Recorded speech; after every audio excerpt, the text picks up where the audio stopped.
योगी सरकार में लगातार समाज के बीच में एक ऐसा माहौल बन रहा है जिससे न सिर्फ जातिगत समीकरणों को फिर से बढ़ावा मिल रहा है, बल्कि अपनी अपनी तरह से जो क्षेत्रीय राजनीति करने वाली प्रमुख पार्टियां हैं वो भी इस पूरे घटनाक्रम में बढ़ चढ़ करके सामने आने लगी हैं। हमारे साथ सोहेल देव भारतीय समाज पार्टी के राष्ट्रीय प्रवक्ता अरुण राजभर जी हैं। अरुण जी, स्वामी प्रसाद मौर्य और राजू दास महंत जो अयोध्या के हैं उनके बीच में झड़प हुई, उसके बाद पार्टी की तरफ से, आपकी पार्टी की तरफ से पोस्टर आ गए जिसमें आपने चौपाइयों का मतलब समझाने का प्रयास किया है।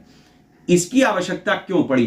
क्या यह समझें कि आप बहती गंगा में हाथ धुल रहे हैं? नहीं, देखिए, हम बहती गंगा में हाथ नहीं धुल रहे हैं।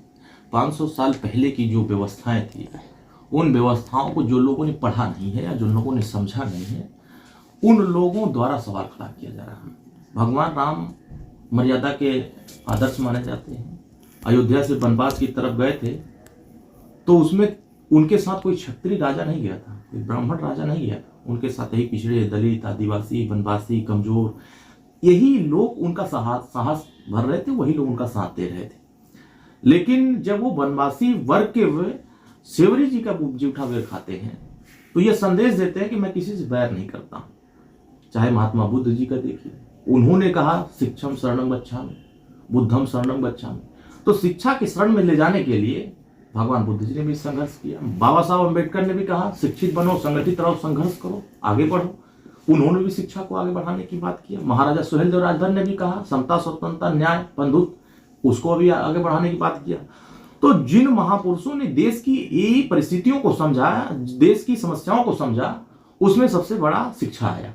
तो उस रामचरितमानस की चौपाई में भी जो जिक्र आया है ताड़ना का, वो शिक्षा से ही जोड़ा गया है। लेकिन जो लोग रामचरितमानस को नहीं पढ़े हैं वो इस तरह का सवाल खड़ा कर रहे हैं। उसके पीछे राजनैतिक साजिश, और वो श्री अखिलेश यादव जो साजिश में खड़े हैं, और उन्हीं के द्वारा इस तरह का कहलवाया जा रहा है कि अब दलित, पिछड़े, आदिवासियों का अपमान हो रहा है। उसी अपमान को दूर करने के लिए बाबा साहब ने संविधान की व्यवस्था दिया, वो वर्ण व्यवस्था खत्म कर दिया और संविधान में 4 ही जाति बनाया, सामान्य वर्ग, पिछड़ा, अनुसूचित जनजाति, अनुसूचित जाति। इसके अलावा कोई नहीं बनाया। 6743 जातियों में बांट दिया। कौन बांट दिया इस आज तक पता नहीं चल पाया किसने बांटा। लेकिन चाहे लोहिया जी हो, चाहे डॉक्टर अंबेडकर, हमेशा से जाति के खिलाफ थे। जाति तोड़ो, समाज जोड़ो। तो समाज में जो जातिगत भावनाएं, उससे लोगों को ऊंच नीच नफरत दिखाई जाती है, उससे निजात पाने के लिए समाज को शिक्षित होना जरूरी है। इसीलिए 18 अगस्त 2015 को इलाहाबाद हाई कोर्ट ने एक आदेश दिया था राज्य सरकार को। तत्कालीन मुख्यमंत्री श्री अखिलेश यादव जी थे, उन्होंने आदेश दिया कि चपरासी से लेकर राष्ट्रपति का बेटा जब तक सरकारी विद्यालय में नहीं पढ़ेगा, शिक्षा में सुधार नहीं होगा। और शिक्षा में सुधार नहीं होगा तो बच्चे अच्छी शिक्षा नहीं हासिल कर पाएंगे। तो वो रामचरितमानस हो, गीता हो, रामायण हो, महाभारत, किसी चीज को नहीं समझ पाएंगे। अगर हमको धर्म ग्रंथों को समझना है तो हमें शिक्षा को लेना बहुत जरूरी। इसीलिए हमारे लोगों ने यह संदेश दिया है कि समाज को शिक्षित करने के लिए बोलने की जरूरत है। समाज में एक समान, अनिवार्य और फ्री शिक्षा दिलाने की जरूरत है। अमीर और गरीब को एक साथ पढ़ाने की व्यवस्था जरूरी है। आज की डेट में हमें धर्म ग्रंथों को सवाल करने की जरूरत नहीं। चलिए, आपने जिस फैसले का जिक्र किया है वो फैसला और उस याचिका को डालने वाले उसी सरकार में कहां चले गए ये भी आपको जानकारी होगी। लेकिन जो पढ़े लिखों की बात है, तो कानपुर की जो घटना हुई है, जिस तरीके से हुई है, उसके बाद सरकार ये तो कह रही है कि हम कार्रवाई करेंगे, मजिस्ट्रेट, SIT की जांच बैठा दी गई है वगैरह वगैरह। लेकिन आपको लगता है कि जिस तरीके से सरकार का रुख है या जो अधिकारी हैं वो इसको अंजाम तक पहुंचने देंगे?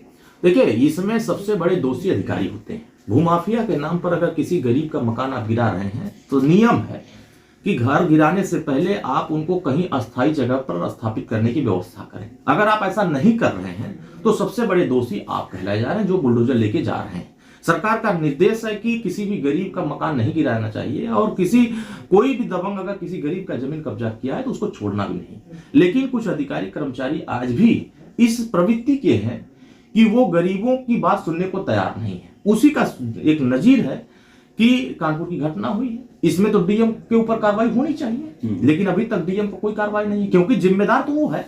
उसको चिट्ठी दिया जा रहा है रेगनू की समस्या जाके एसपी नहीं समझाएगा, कप्तान नहीं समझेगा, कमिश्नर नहीं समझेगा। रेगनू की समस्या डीएम और एसडीएम को समझना है, तहसीलदार को समझना है। तो जब वो पीड़ित परिवार अगर उनको बार बार सूचना दे रहा है, उस पर अगर वो कार्रवाई नहीं कर रहे हैं, तो इसके सबसे बड़े दोषी डीएम वहां के हैं और वहां के एसडीएम है और वहां के जो तहसीलदार हैं, लेखपाल है, वही लोग हैं। लेकिन सवाल है, ये एक जगह की घटना नहीं है, ये उत्तर प्रदेश के हर गांव की घटना है। जो आबादी की जमीन बसा है, बंजर की जमीन तो बसा है। आपको क्या लगता है कि मुख्यमंत्री को अधिकारी बरगला रहे हैं या फिर सरकार का कोई इकबाल ही नहीं है अधिकारियों के स्तर पर? देखिए, कुछ अधिकारी ऐसे हैं जो मानने को तैयार नहीं, वो सोच रहे हैं कि हम कुछ भी करेंगे हमारे ऊपर कार्रवाई होगी ही नहीं। लेकिन अगर कार्रवाई सरकार कर रही है तो चिल्ला रहे हैं। तो जरूरी यह है कि उन अधिकारियों पर कठोर कार्रवाई, जैसे छोटी मछली पर कार्रवाई ना करो, बड़ी मछली पर कर दीजिए, देखिए उसके बाद सब ठीक हो जाएंगे। यहाँ छोटी मछली पर कार्रवाई हो जाती है, बड़ी मछली को छोड़ दिया जाता है, इसी से उनका मनोबल बढ़ जाता है। एक राजनीतिक सवाल फिर से उभर रहा है, क्योंकि क्षेत्रीय पार्टियों का जिस तरीके से दबदबा है आमतौर पर और जातिगत राजनीति को फिर से उभारा जा रहा है, उसमें ब्राह्मणों का ये कहना है कि एक पार्टी है जिसके लोग मानस की प्रतियां जला रहे हैं, दूसरी पार्टी है जो सत्ता में है, वहां कानपुर जैसी घटनाएं हो जाती हैं। तो क्या पंडित अपने आप को बिल्कुल बेसहारा समझे? देखिए, कोई बेसहारा नहीं है, सरकार जिम्मेदार सबके लिए। जो उत्तर प्रदेश की 24 करोड़ 30 करोड़ जनता है, सरकार सबके लिए है। लेकिन जो लोग इस तरह की प्रतियां जला रहे हैं, वो लोग संविधान को नहीं मान रहे हैं। वो बाबा साहब भीमराव अंबेडकर के सपनों को मिटाने की कोशिश कर रहे हैं। मुझे ऐसा लग रहा है कि जो लोग इस तरह का कृत्य कर रहे हैं, उनको दूसरे धर्मों पर भी इस तरह करना चाहिए, कर ले। कभी वो कुरान की कोई एक प्रति जला के दिखा दे, बाइबिल पे एक प्रति जला के दिखा दे, औकात में आ जाएंगे।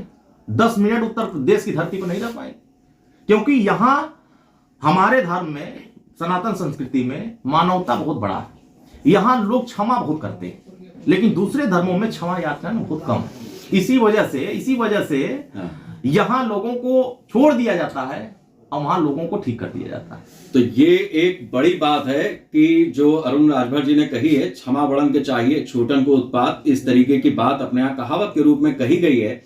लेकिन ये बात जो अरुण राजभर जी ने कही है, ये बात मानस की प्रतियां जलाने वालों के लिए कही है। कहीं ऐसा ना हो कि न्यूज इंडिया पर चली इस खबर को वो अधिकारी और मुख्यमंत्री सुन लें और कानपुर की घटना कहीं दबी छिपी नजर आए। लिहाजा सही जगह पर सही बात बोली जाए, वो भी सरकार की ही जिम्मेदारी है। और कुछ मसले ऐसे होते हैं जिसमें सरकार, खासतौर से मुख्यमंत्री को ही आगे आना होगा।